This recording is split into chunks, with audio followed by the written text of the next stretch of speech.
उत्तर प्रदेशच्या संभलमध्ये मेरठच्या सौरभ राजपूत हत्याकांडासारखाच एक काळजाचा थरकाप उडवणारा प्रकार समोर आला आहे। तिथे एका महिलेने 3 तरुणांच्या मदतीने आपल्याच पतीची निर्घृण हत्या केली। इतकेच नव्हे, रोडवरील ईदगाहजवळील नाल्यात एका तरुणाचा छिन्नविच्छिन्न अवस्थेत मृतदेह आढळला। मृतदेहाचे डोके आणि शरीराचे इतर भाग गायब होते, मात्र हाताच्या एका तुकड्यावर राहुल नावाचा टॅटू होता। याच टॅटूच्या आधारे पोलिसांनी तपास केला असता तो मृतदेह 40 वर्षीय राहुलचा असल्याचे स्पष्ट झाले। राहुल हा राजपुरा पोलीस स्टेशन परिसरातील गन्ना शहराचा रहिवासी होता। पत्नीवरच संशय। तपासादरम्यान समोर आले की राहुल 18 नोव्हेंबरपासून बेपत्ता होता। त्याची पत्नी रुबी हिने नोव्हेंबर 24 रोजी पती बेपत्ता असल्याची तक्रार दाखल केली होती, मात्र तिच्या वागण्यातील संशयास्पद बाबींमुळे पोलिसांनी सखोल तपास केला।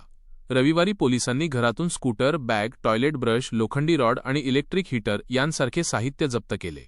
राहुलच्या हत्येसाठी याच साधनांचा वापर झाल्याचा पोलिसांना संशय आहे। लेकीने उघड केली गुपितं। या घटनेत राहुलच्या 10 वर्षांच्या मुलीनं दिलेला जबाब सर्वात मोठा पुरावा ठरला आहे। तिने सांगितले की माझ्या आईवडिलांमध्ये नेहमी भांडणे व्हायची।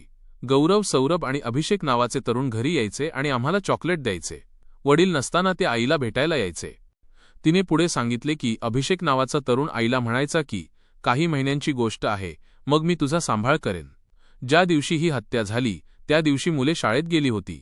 मुले जेव्हा त्या तरुणांना घरी येण्यापासून रोखायची तेव्हा आई त्यांना धमकावत असे। आरोपी पोलिसांच्या ताब्यात।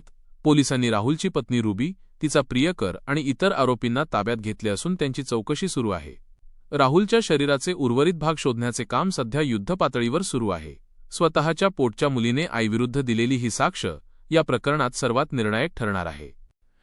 मी या बातमीचा सारांश किंवा या प्रकरणाशी संबंधित कायदेशीर बाबींबद्दल अधिक माहिती देऊ शकतो का?